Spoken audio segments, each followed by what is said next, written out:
Hi and welcome everyone to this evening's Horse SA webinar on help for building confidence with horses. As Julie just explained, my name's Bianca Staworski and I'm from Empowerment for Riders. So riding or handling confidence is a popular topic amongst equestrians, and I actually get asked regularly about strategies or techniques to help people move beyond anxiety into more confident riding. During this presentation, I'll be discussing a few strategies or techniques for you to take away and try with your own horse. And I'd also really love to hear feedback on how implementing these have worked for you. Oh, why can't I move? Ah, there we go. Now it's working. This lady needs no introduction. I wanted to say a huge thank you to Julie Fielder, the Executive Officer from Horse SA, who has made this webinar possible. Through the magic of technology, Julie's going to, as she explained, is going to be here online helping me with your questions as we work our way through the presentation. Now we come to me. So I'm a qualified transformational coach and equine assisted learning practitioner with Empowerment for Riders. So as you can see from the slide, I have a variety of qualifications, but I'm not going to bore you to go through them now. I'm currently furthering my qualifications with studying a Master in Counselling practice, with my spheres of interest being a focus on trauma, treatment of PTSD in veterans and other people impacted by this through providing equine assisted psychotherapy and equine assisted learning, and of course, confidence building, which is why we're here tonight. I am absolutely passionate about helping people move through anxiety into confident riding, and I really hope that you gain something from this. Now, this photo here is of me and one of my horses, Hottie, enjoying our partnership together. As alluded to at the beginning of the presentation, the overview of this evening's presentation is how experience impacts our confidence. Can I have a fulfilling partnership with my horse if I don't ride? Bringing your attention to our sympathetic nervous system and parasympathetic nervous system and why we need to understand them. A grounding exercise, welcoming awareness and experiences, rapid exposure therapy, and then we'll be finishing up with a Q&A for people joining us online tonight. So how does experience impact our confidence? This quote is by confident rider specialist in the UK and fellow horse archer Carl Greenwood. He said, "Learning to know horses, read them, handle them, ride and control them is quite difficult, non-linear and not always logical. It takes years of patience and persistence, but then that's part of the fun. During our journey, by definition, the learning experience will be filled with, well, experiences from which we learn. And some of those experiences will be uplifting, some scary, some will bruise, and some will make us laugh out loud for joy." Our brain has an amazing ability to distort recollections of events. If you mostly remember scary experiences, those times that you've been hurt, it is no wonder that your body is trying to keep you safe by making you feel like you need to avoid those situations. If we spent the time after each ride accurately recording our experience, including goals for improvement, we may find that our experience transforms into a more balanced representation of what's occurred. On my website, I have a free Confident Rider journal to prompt you to record these experiences. You can be as detailed or brief as you like, as this is more a reflection and goals for the next time that you ride. So can you have a fulfilling partnership if you don't ride? I'm sure that you think this is a really strange slide to have in a confident handling rider presentation, but I actually get asked this question a number of times. Before I go into that, firstly, how cute are these gorgeous minis and the mini ponies and mini horses in the photo? So these sweethearts are residents of the Winged Horse Equine Rescue Charity in Victoria. They are looking for homes. So if you can offer them a good home, let me know and I will pass on the charity's details to you. So back to our question. The short answer is yes. Of course, you can have a fulfilling partnership if you don't ride. There are many reasons that people don't ride, ranging from unsound horses or themselves being unsound, just not feeling like they need to ride, and a heap of other reasons in between. If, however, you are avoiding riding or handling horses due to fear or anxiety, that is an issue that would be beneficial if we worked on it.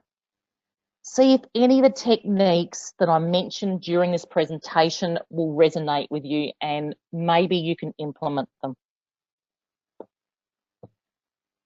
So this brings us to the sympathetic nervous system. I can already hear you saying, why are we having a science lesson? The sympathetic nervous system operates unconsciously, controlling our flight, fight, or freeze response. It functions to keep us safe and preserve homeostasis. Homeostasis is the stable state, balance, or equilibrium within our bodies. It's pretty obvious when your sympathetic nervous system is activated. Some clues are your mouth becoming dry, and my mouth's just become dry. Your heart rate increases. You feel nauseated, and you may have the overwhelming feeling of just needing to get out of the situation. Does this ring any bells when it comes to your experience of nervousness around horses? It's really important to note that I am in no way saying that the sympathetic nervous system isn't good. It's an integral part of our body so that we stay safe, alive, and thriving. So that brings us to the parasympathetic nervous system. This also unconsciously regulates the body's homeostasis and works in a constant balancing act in conjunction with the sympathetic nervous system.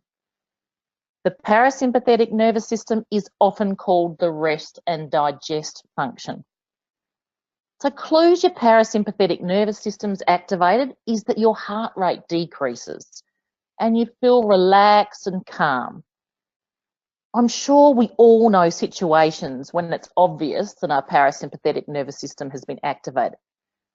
Think about when you have that wonderful massage or have had a lazy, calm ride on a beautiful day. Yep, that's your parasympathetic nervous system. I am in no way saying that the parasympathetic nervous system is the good guy and the sympathetic nervous system is the bad guy. If you're driving a car and you need a fast reaction speed to get out of the way of a potential crash, then you want an activated sympathetic nervous system and not a parasympathetic nervous system. I've given you a little clue already as to why we need to understand our parasympathetic nervous system and our sympathetic nervous system. But let me now be crystal clear. Understanding how to activate your parasympathetic nervous system can improve our experiences relating to confidence. Let me repeat myself because this is so important. Understanding how to activate your parasympathetic nervous system is the key. So how do we do this? There are a number of ways to activate our parasympathetic nervous system. Here is just one of those. It's called grounding, and we take our cue from the way horses regulate their emotions and stress levels. If horses get a fright, they generally get very alert, run around, then stop, do a big snort or out breath, and then they go back to grazing. Imagine if we were able to regulate ourselves like a horse, life would be so easy. Even though I can't hear or see you at the moment, it would be really great if we could try this technique as a group, because this will give you a start in how to do this. You ready to give it a go? Okay, so let's take 3 big out breaths together, nice and slow.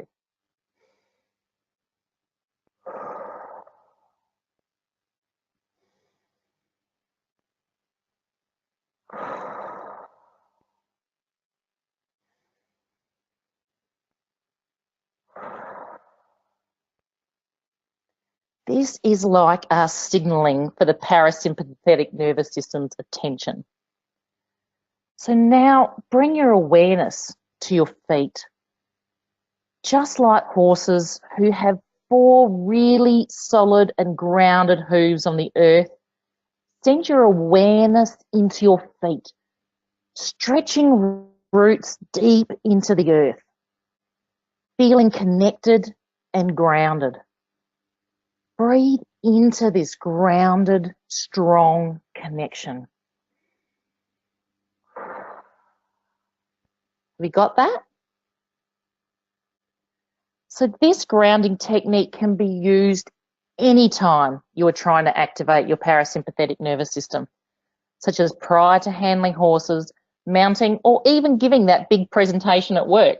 I can tell you I used this grounding technique before you guys all came online. So spend as long as you need doing this exercise until you feel more grounded and connected. That brings us to welcoming awareness and experiences. I really love this quote so much that I've put this on my new business cards. Change occurs when one becomes what he is, not when he tried to become what he is not. What does this mean? Without experiencing emotions and sensations in the here and now, being fully present, we cannot change. It is through this present awareness that the real transformation occurs. That brings me to emotions and society's views on good emotions and bad emotions. Anger, sadness, and fear tend to get a bad rap as being less desirable, but they do show us another part of being truly alive and in the present. It is these so-called bad emotions that we try our best to shut off, stuff down deep inside of us to avoid experiencing them. The issue with this is that the emotion threatens to overwhelm us, or it comes out in situations that aren't related to what is actually triggered it. We may get asked to hand someone a hoof pick, and then all of a sudden this huge emotion hits us left field, absolutely flooring us. And we think, where did that come from? So why am I babbling on about all of this? What do we do the first time we start to feel nervous? We try to distract ourselves, shut it off, anything so we don't experience it. And what happens? It roars out of us or bubbles away just below the surface where we're aware of it. It doesn't stop until we get off the horse. So we link the horse with the emotion. We've just turned ourselves into Pavlov's dogs, except our stimulus to fear or anxiety is now our horse. Don't get me wrong, horses, some of them can be scary, normally because of trauma from humans. What I'm talking about are those amazingly forgiving horses that are actually affected by us. So what can we do? How often have we heard or even repeated to ourselves the old saying, fake it until you make it. Don't let your horse see your fear. Sit tall, put a smile on your face, even when you're frightened. It does work in some situations, But what does it communicate to your horse? Your horse is a master of awareness, constantly scanning for changes in the environment that may signal a threat or food. I mean, just break a carrot in half, and quite likely from across the paddock, your horse will raise their head and prick their ears. So consider, how does your horse feel about your mixed signals? The fear, the tension required to hold that fear at bay, avoid, pretend, the masked communications of confidence. How do you honour and respect your horse by sending these mixed signals? Consider that confidence is brave truth, not pretending, avoiding, or distracting. Feeling your truth, which in this situation would be your fear, breathing into it, welcoming it, hearing its message, and getting extra support. I mean, what support do you need right now? So now we're going to try a visualization technique. Imagine you're riding your horse. Really breathe life into it. Make the colours of the image really strong and the edges crisp.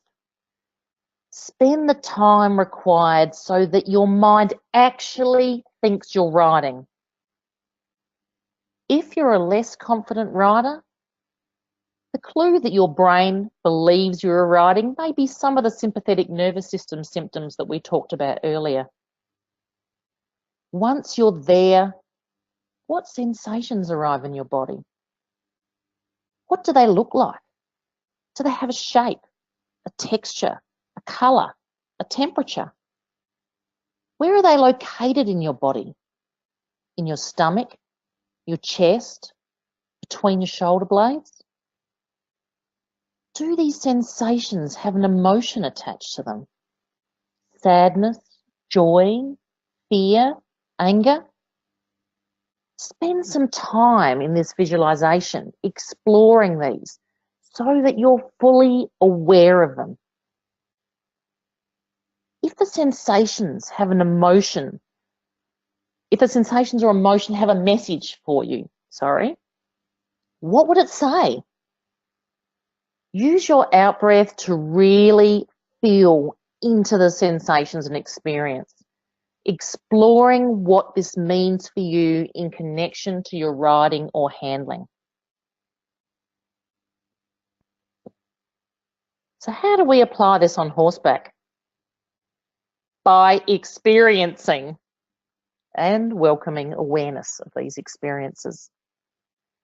It's important to also make sure that your horse is suitably matched to your skills, experience, and confidence, as well as inviting them to participate. So prior to mounting or handling your horse, practice a few of the out-breaths and grounding. If you've forgotten how to do that, go back to the first exercise that we did. Go through the same process that you did with the visualization exercise, checking for any sensations when you're either on the ground or mounted, including the emotions that are linked to this, which is the second exercise that we just did. Practice being horse to regulate your stress levels. Take all the time that you and your horse need to breathe into and fully experience what your emotion and sensations are. Continually check in using your inner awareness, curiously noticing for signs that your parasympathetic nervous system has activated. So a clue that this is happening may be that you're actually starting to feel a little calmer and your heart's not racing as much. Make sure that you thank your horse for their help in supporting you with experiencing your less confident self. So this brings us to our next technique, rapid exposure therapy. Oh, it sounds a little scary, doesn't it? So have a look at the diagram there about the cycle of avoidance. This shows exposure to something that increases your anxiety, which is horses or riding in this case. The anxiety builds as we mount or ride, showing that our sympathetic nervous system is activated. It all becomes too much and we just get off our horse, which drops our anxiety levels quickly. The problem is that next time we ride, we start right back at the beginning of the vicious cycle of avoidance.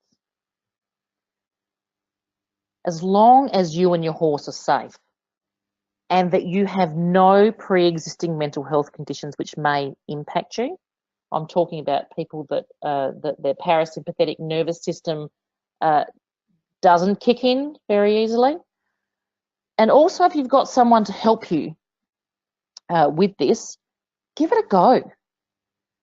Keep riding your horse and breathing into the experience.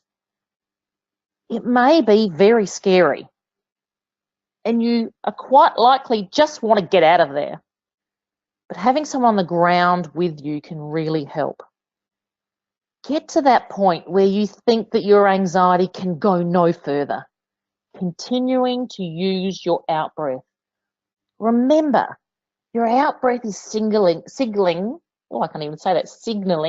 to your parasympathetic nervous system to wake up. This is not going to be fun, but eventually your parasympathetic nervous system will activate and you will start to feel less and less anxious. If you remain on your horse until after your parasympathetic nervous system activates, it can actually lead to extinction of your anxiety. As I mentioned before, please be aware that this is not going to be fun and it takes a lot of courage. And it may not be for everyone. And that's okay. I'm just here to give you a variety of strategies to try. So here are some of the references that I used for today's topic.